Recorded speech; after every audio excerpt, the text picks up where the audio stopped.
จำทุกวันในเวลาเดียวกันนี้และก็เป็นประจำทุกครั้งณทางสถานีวิทยุแห่งนี้รายการธรรมะปกิณกะมาพบปะญาติโยม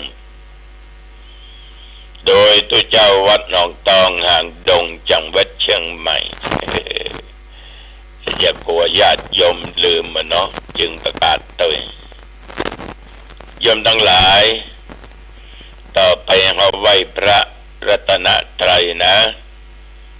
แล้วก็สวดมนต์เพื่อเป็นสิริมงคลถวายเป็นพระพรชัยมงคลแด่สมเด็จพระเจ้าลูกเธอเจ้าฟ้าพัชรกิติยาภาขอเงื่อพระองค์ท่านนั้นได้หายจากอาการประประชวรกลับมามีพระสุขภาพพลามัยอันแข็งแรงได้เป็นล่มโพล่มไทรแก่ปวงประชาทุกหมู่เหล่าขอพระองค์นั้นจงมีพระชนมายุยิ่งยืนนานได้120 พรรษายิ่งขึ้นไปต่อไปนี้เจริญพรญาติโยมไหว้พระสวดมนต์เอาว่าพร้อมๆกันไปนะอะระหังสัมมาสัมพุทโธภควาพระผู้มีพระภาคเจ้าเป็นพระอรหันต์ดับเพลิงกิเลสเพลิงทุกข์สิ้นเชิงตรัสรู้ชอบได้โดยพระองค์เองพุทธังภวันตังอภิวาเทมิข้าพเจ้าอภิวาทพระผู้มีพระภาคเจ้าผู้รู้ผู้ตื่นผู้เบิกบานกราบพระพุทธสวากขาโตภควตาธัมโมพระธรรมเป็นธรรมที่พระผู้มีพระภาคเจ้าตรัสไว้ดีแล้วธัมมังนัมมัสสามิข้าพเจ้านมัสการพระธรรมกราบพระธรรมสุปฏิปันโนภควโตสาวกสังโฆพระสงฆ์สาวกของพระผู้มีพระภาคเจ้าปฏิบัติดีแล้วสังฆังนัมมามิข้าพเจ้านอบน้อมพระสงฆ์กราบพระสงฆ์นะโมตัสสะภะคะวะโตขอนอบน้อมแด่พระผู้มีพระภาคเจ้าพระองค์นั้นอรหัตโตซึ่งเป็นผู้ไกลจากกิเลสสัมมาสัมพุทธัสสะตรัสรู้ชอบได้โดยพระองค์เองนะโมตัสสะภะคะวะโตขอนอบน้อมแด่พระผู้มีพระภาคเจ้าพระองค์นั้นอรหัตโตซึ่งเป็นผู้ไกลจากกิเลสสัมมาสัมพุทธัสสะตรัสรู้ชอบได้โดยพระองค์เองนะโมตัสสะภะคะวะโตขอนอบน้อมแด่พระผู้มีพระภาคเจ้าพระองค์นั้นอรหัตโตซึ่งเป็นผู้ไกลจากกิเลสสัมมาสัมพุทธัสสะตรัสรู้ชอบได้โดยพระองค์เองพุทธังสรณังคัจฉามิธัมมังสรณังคัจฉามิสังฆังสรณังคัจฉามิตุติยัมปิพุทธังสรณังคัจฉามิตุติยัมปิธัมมังสรณังคัจฉา มิตุติยัมปิสังฆังสรณังคัจฉามิตติยัมปิพุทธังสรณังคัจฉามิตติยัมปิธัมมังสรณังคัจฉามิตติยัมปิสังฆังสรณังคัจฉามิยะโตอังภะเกเนอะลิยายะชาติยะชะโตนาปิชานามิสันจิจาปานังชีวิตาวโรเปตาเตนะสัจเจนะโสติเตโหโตโสติขัพพชาโพชังโคสัตติสังฆาโตธัมมานังวิจัยโยตถาวิริยัมปิติปัสสติโพชังคาจัตถาปะเรสัมมาตุเปกะโพชังคาสัตเตเตสัพพทักษินามุนินาสัมมาทัคขาตาภาวิตาปะอุริกตาสังวัตตันติอภิญญายานิพพานายะจัพโพธิยาเอเตนะสัจจวัชเชนะโสติเตโหตุสัพพทาเอกัสสมิงสัมมเยนะโทโมคคัลลานัญจกัสสปังกิลาเนตุกิเตติสวาโพชังเขสัตตะเทสัญเยเตจะตังกะปินันติตัวโลกามุจจิงสุตังคะเนเอเตนะสัจจวัชเชนะโสติเตโหตุสัพพทาเอกตาธัมมราชาปิเกลัญเยนะปิปิริโตจุนตันเตเลนะตัญเยวะพันนาเปตวานะสาธารังสัมโมติตวาจะอาปัฏฐาธัมมาวุฒาสิธานะโสเอเตนะสัจจวัชเชนะโสติเตโอตุสัพพทาปะหินนาเตจะอาปัฏฐาตินันนัมปิมะเกสินังมัคคะอัตตกิเลสวะปัตตานุปัตติธัมมะตังเลเตนะสัจจวัชเชนะโสติเตโหตุสัพพทาภวัตุสัพพมังคลังรักขันตุสัพพเทวตาสัพพพุทธานุภาเวนะสัทธาโสทิภวันตุเตภวตุสัพพมังคลังรักขันตุสัพพเทวตาสัพพธัมมานุภาเวนะสัทธาโสทิภวันตุเตภวตุสัพพมังคลังรักขันตุสัพพเทวตาสัพพสังฆานุภาเวนะสัทธาโสทิภวันตุเตขอถวายพระพรนับตั้งแต่เมื่อตะวันวาเนอมาจนถึงปัจจุบันบัดเดี๋ยวนี้กรมอุตุเปิ้นได้บอกไว้ว่าเที่ยวบริเวณวัดหนองตองได้ใกล้เคียงวัดหนองตองไม่มีฝนตกแม้แต่หยดเดียวกลางวันอากาศเริ่มร้อนขึ้นมาเมื่อเจ้าหนาวนิดหน่อยบ่ายมาเริ่มร้อนตกค่ำมาก็หนาวเย็นนิดหน่อยแล้วก็มีลมแรงตัว อุณหภูมิก็19 องศาก็ไม่ออกญาติโยมทั้งหลาย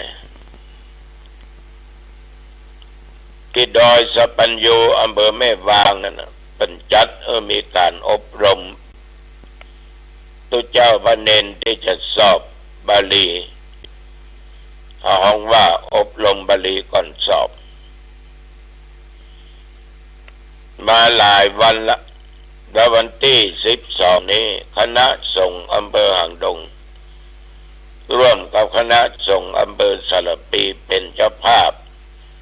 เลี้ยงอาหารมื้อเพลและน้ำปันสารปีไปอย่างเงี้ยยังไปบอกว่าเนาะหางดงก็ยังบอกเด้อ วันที่12ไปเลี้ยงเพลกันถึงวันญาติโยมไปมีโอกาสเวลาก็ไปช่วยกันสนับสนุนเนอะโดยสะปัญญูในเขตอำเภอแม่วางไปถนนสายคันคลองสำเวยไปถึงทางแยกก็เลี้ยวขวาไปติ๊กก็เดี๋ยวก็ไปเลี้ยวขวากำไปจนถึงวัดดอยสะปัญญูต่อไม่ออกจะไปเลี้ยวขวาทางแยกเข้าไปทางดอนเปาก็ได้พดปะติ้วนะพดเหล้าปะฟางไปติ๊กก็ได้จะพบจะปะว่าวัดดอยสะปัญญูปีนี้ใครมีลูกมีหลานประจายละอ่อนจบป.6 อยากให้บวชปิดภาคฤดูร้อนบวชและบัดศึกนี่นะจะศึกษาเมียนต่อ 1. บวชฟรี 2. กินข้าวฟรี 3. เรียนฟรีโยมทั้งหลายแต่ต้องบวชและบัดศึกก่อนรับสมัครจะบวชกันวันที่ 6 เดือนเมษายน 2567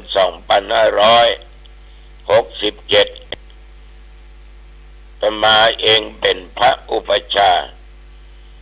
ถ้าว่าญาติโยมมีลูกเต้าหลานเหลนอยากให้เขาอยู่วัดอยู่ว่าบวชเป็นเน้นเพื่อศึกษาเมียนก็เจริญพรแจ้งความประสงค์ได้ที่ธรรมภาพอยากทราบรายละเอียดจะเอาใบสมัครก็มาเอาได้ที่วัดหนองตองการบวชละเอกละอ่อนนะโยมละอ่อนก็ได้บุญนักเพราะอย่างน้อยได้สืบต่อพุทธศาสนาได้ศึกษาเมียนพระธรรมวินัยได้เสริมสร้างบารมีตัวตนพ่อแม่ก็ได้บุญกุศลผู้บวชก็ได้บุญกุศลดังนั้นธรรมภาพจึงขอเจริญพรญาติโยมรับทราบข่าวนี้ให้ใครได้ลูกตุลูกเน้นก็ตนละ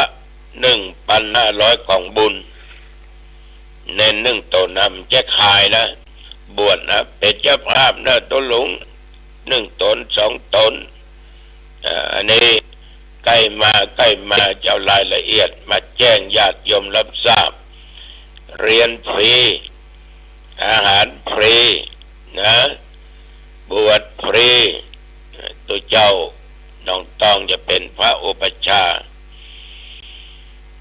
พ่อแม่พี่น้องญาติโยมวันที่24ในทางวัดหนองตองก็จะมีงานส่งน้ำพระธาตุพระเกศแก้วจุฬามณีจำลองณที่วัดหนองตองในวันที่24เวลาบ่ายโมงนิมนต์ถึงตุเจ้าถึงเด่น45 รูป45 กุย45 สั่งฉะนั้นพระธาตุองค์นี้คุณแม่จันฟอง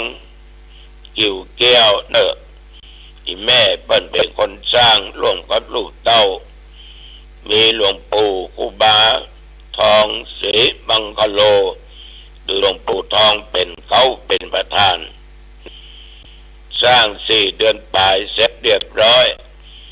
เอาจะว่า เกศแก้วจรมณีทันใจก็ได้ฉะนั้นญาติโยมแฟนรายการธรรมะมีโอกาสเวลาไปร่วมกันเนอะให้เกิดปีมาสำดีไปร่วมกันที่วัดหนองตองวันที่24เป็นวันมาฆบูชาตรงกับเดือน5เพ็งนะพากันไปพี่น้องญาติโยมศรัทธาวัดบ่อสร้างคืนนี้พระตุวัดหนองตองเนอจะไปเทศน์ที่หันแสดงธรรมที่หันในงานศพของหลวงปู่ครูบานะที่วัดบ่อสร้างเนอคืนนี้แฟนบันแดไปปะตัวเจ้าหนองตองที่หันพ่อออกไม่ออกที่ศึกษาธรรมปฏิบัติธรรมเดียวก็เริ่มก่อสร้างแล้วเนอะแม่สายทองเย็นใจลูกเต้าหลานเหลนบ้านอ้อยเริ่มแล้วเนอะสร้างละแต่จะสร้างต่อไปห้องน้ำก็จะรวมกับที่ให้น่าจะสร้างกันหมดให้เป็นเจ้าภาพห้องน้ำก็มาแจ้งความประสงค์ได้ท่านทั้งหลายเราทุกคนเนี่ยมีพ่อมีแม่เนาะพ่อแม่นี่นะถ้าไผ่มาฮักนักแก่ฮักกตัญญูกันแล้วนะแต่สำหรับท่านทั้งหลายและธรรมาภาพพ่อแม่ของไผ่ก็ฮักเมื่อเฮาฮักเปิ้นเนี่ยก็จงประกาศคุณงามความดีของพ่อแม่ของตัวเองเพราะป้าเลี้ยงเอามาอย่างใดดูแลเฮาอย่างใดตุกเอาเฮาอย่างใดเปิ้นสั่งสอนเอาอย่างใดเอาก็ต้องได้กันประกาศคุณงามความดีของเปิ้นที่เปิ้นได้สร้างชีวิตได้กำเนิดเกิดออกมาวาระสุดท้ายพ่อธรรมาภาพจะตายเนี่ยสอนเขาพอเป็นเจ้าคณะอำเภอนะอีพ่อสอนว่าตุเป็นเจ้าเป็นตุเป็นพระคือศรัทธาญาติโยมเปิ้นไหวเปิ้นสาเปิ้นกราบอย่างสนิทคือเปิ้นไหวเปิ้นสาเปิ้นกราบแล้วเปิ้นได้บุญจะไปเปิ้นได้บาปเป็นตุดีๆดูตัวเป็นเจ้าคณะอำเภอละประเดี๋ยวบ่อธรรมานิสนเจ้าคณะอำเภอนะอันนี้เป็นเลี้ยงเอามาดูแลเอามาก็เป็นการประกาศคุณงามความดีคำสั่งคำสอนของพ่อของแม่นี่ก็เคยสอนเน็ตสอนว่าใหญ่สอนว่าตุไปที่ไหนจะไปเอาหลวกนำหน้าหรือเอาง่าวนำหน้าญาติโยมคนเอาไปที่ไหนถ้าเอาหลวกนำหน้านะอ้วนหูนี่นะปั้นจังเนอะบอกอย่างความหูความหลวกความฉลาดเหมือนมีดคมอยู่ในฝักถึงเวลาก็เอาออกมาใจไปถึงเวลาห้ามเอามาใจเนี่ยแม่จึงสอนจึงสอนว่าไปไหนเอาง่าวนำหน้าไปก่อนอย่าไปหลวกนำหน้าเขาจะจังพ่อแม่เอาเนี่ยญาติโยมเพิ่นมีชีวิตนอกจากประกาศคุณงามความดีเพิ่นแล้วก็ต้องแสดงออกซึ่งความกตัญญูกตเวทิตาเลี้ยงดูเพิ่นบังคำสั่งคำสอนเพิ่นเพื่อเป็นลูกที่ดีของพ่อของแม่เนี่ยอย่างเป็นเสียตระกูลเพื่อตั้งอยู่ในศีลในธรรมบุญเปิ้นตายก็ทำบุญอุทิศส่วนกุศลให้เปิ้นการตอบแทนพระคุณของท่านแบ่งเป็นส่วนใหญ่2ส่วนเด้อ